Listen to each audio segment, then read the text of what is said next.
Latin America অনূর্ধ্ব-20 চ্যাম্পিয়নশিপের final পর্ব দুর্দান্ত জয় শুরু করেছে ব্রাজিল ও আর্জেন্টিনা।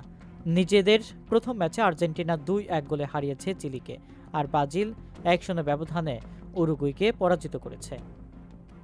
মঙ্গলবার 4 ফেব্রুয়ারি ভেনেজুয়েলার অলিম্পিক স্টেডিয়ামে চিলির বিপক্ষে আর্জেন্টিনার হয়ে গোল করেন সুবিয়াব্রে 35 মিনিট ও রুবার্তো মিনিট।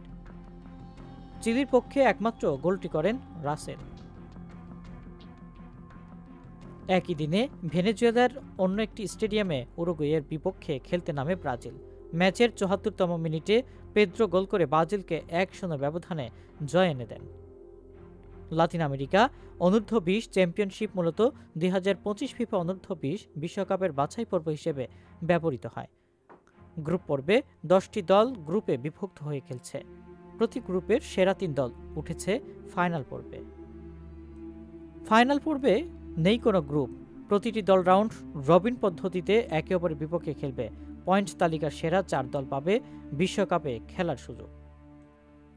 চিলি আয়োজক দেশ হিসেবে বিশ্বকাপে সরাসরি খেলার সুযোগ পেয়েছে। তবে চিলি যদি ফাইনাল পর্বের শেষ 4 দলের মধ্যে অবস্থান ধরে রাখতে পারে, তাহলে পঞ্চম দলও বিশ্বকাপে কোয়ালিফাই করবে।